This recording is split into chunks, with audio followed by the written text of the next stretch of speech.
Sa usaping ulam, ang chicken ang kadalasang paborito ng mga chikiting. Kaya nilibot namin ang Metro para maghanap ng mga chicken recipe na kakaiba at bago. Sa pagkainan, ito ang mahirap hindian. Ano man kasing luto nito, siguradong mapapakurot kayo. Kaya para everybody happy, naghanap kami ng iba't ibang chicken dishes na yummy at swak sa budget. Dahil biruin nyo, sa halagang 120 pesos pababa, mabubusog na tayo. Chicken feed lang, di ba? Kung hanap nyo ng healthier version ng pork sisig, this is the place to be. Sa isang street stall sa Esteban Street sa Makati, heto ang kanilang ipinagmamalaki, ang chicken sisig. Sa dami ng putahing ibinibenta ni Aling Baby, heto ang kanyang bestseller. Imbes na mauwi sa putok-batok, putok flavors ang matitikman sa kanyang chicken sisig. Masarap siya kasi nagko-complement yung alat, tamis at the same time yung anghang niya. Lalo na kung mahilig ka sa maanghang. At the same time, budget friendly pa to, lalo na sa mga students na katulad namin. Itong chicken sisig na yung mga oil niya talaga tumulo na. Tapos yung balat niya, kuminsan natatanggal pa nga namin yan. Kaya lang minsan naman, meron talagang gusto nila yung balat. Sa isang araw, nakakabenta sila ng halos 25 kilos ng manok sa loob ng 24 oras. Para gawin ito, ibabad for 2 to 3 hours ang chicken breast sa marinade na asin, paminta at toyo. Saglit lang din siya hanggang mag-light brown siya.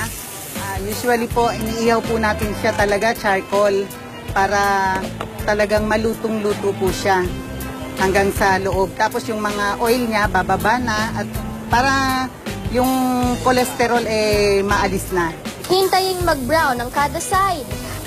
Iwa. Pagkaluto, hiwain ng pahaba ang manok. Saka ito timplahan ng konting asin at paminta. Isunod ang sibuyas at sili. Lagyan din ng liver spread at ng calamansi juice. At sa kahuli-hulihan, ang secret ingredient ni Aling Baby. Haluin ng maigi para manuot ang flavors. Ang order nito, 40 pesos lang. 50 pesos naman ang halaga kapag rice meal. Ever since naman mahilig ako sa chicken, tapos nung natikman ko dito yung chicken sisig, lagi ko siyang binabalikan kasi ang laki ng mga laman niya, tapos sobrang mura pa. Masarap siya. Actually, hindi nga ako nagsisisig. Pero nung na-try ko yung sisig dito, napalagi yung pagsisig ko dito. Pero kung hanap ng adventurous taste buds nyo ang spicy, swak ang Indian dish na chicken masala. Sa isang stall sa food park sa Maginhawa sa Quezon City, naisipang mag-offer nito.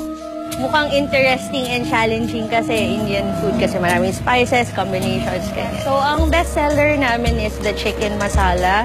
It's basically tomato-based na stew siya.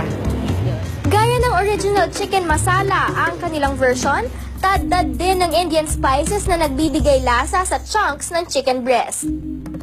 Kabilang dito ang wansoy, curry leaves, dried chilies, turmeric, garam masala, brown sugar, plain yogurt, ginger, garlic, white onion, tomatoes, at chicken breast. So for the chicken masala, first thing we need to do is marinate the chicken with the spices. Ang kailangan lang dito, turmeric, garam masala, dried chilies at curry leaves. Huli ang plain yogurt na tutulong para lumambot ang manok. You can marinate the chicken for 30 minutes to 1 hour. That way, yung chicken, magkakaroon po siya ng enough flavor to complement the dish.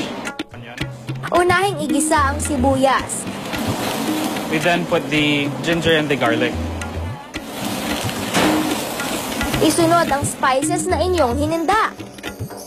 Saka isama ang curry leaves. Pag gisado na ang spices, ilagay na ang marinated chicken. Lalagyan na po natin ng tubig. So make sure na yung bottom ng pan is na-scrape kasi nandun lahat ng mga lasa niya. Para sa kaunting asim, magdagdag ng chopped tomatoes.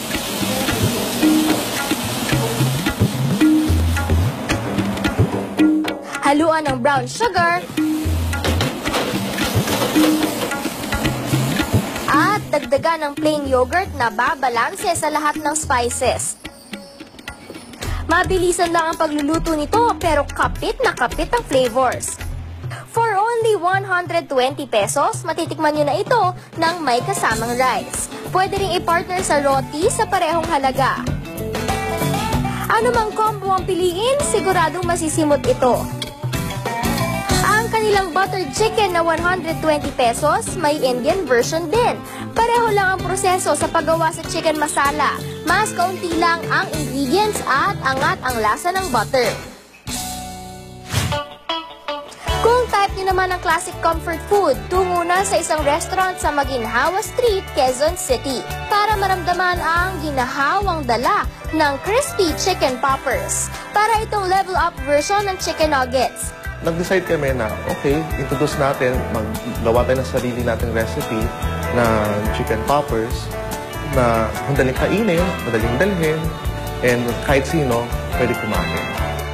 Ang chicken poppers kabilang sa kanilang appetizer, pero ginagawa na rin itong ulam dahil sa angat nitong linamnam. Para gawin ito, ibalot sa harina ang sliced breast with Thai part. Ang sikreto nito ay ang halong spices na imported pa from South Korea at USA. Sa mainit na mantika, i-deep fry ito for 5 to 10 minutes. Pagkaluto, i-coat na ito sa barbecue flavored powder. Tulad ng classic fried chicken, ang best sausawan ang ketchup with mayo.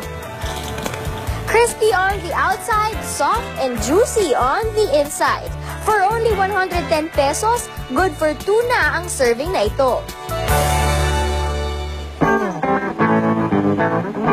So mga chicken lovers, the good news is marami na tayong bago mapagpipilian at under 120 pesos lang.